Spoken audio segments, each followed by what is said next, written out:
అమ్మా నాకు ఒక కుక్క పిల్ల కావాలి. ఇంట్లో నిన్నే పెంచలేకపోతున్నాను, మళ్ళీ నీతో పాటు కుక్కను కూడా పెంచాలా? ఇప్పుడు నీ డైలాగ్ నీకే తిరిగి కొడతాను చూడు.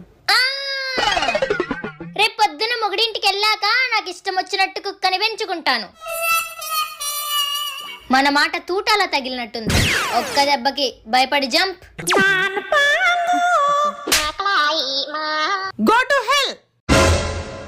అమ్మో అమ్మో, నీకు ఇప్పటి నుంచే అత్తారిల్లు మీద ధ్యాస మళ్ళిందంటే నువ్వు నా ఇంట్లో ఉండొద్దమ్మా. వెళ్ళి నీ అత్తారిల్లు ఇప్పటి నుంచే వెతుక్కో.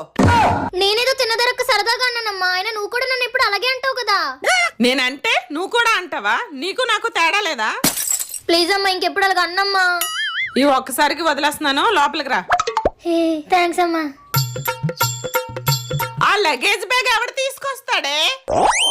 రేపు పొద్దున్న మొగుడింటికి వెళ్ళాక అమ్మను మించి దైవం ఉన్నదా?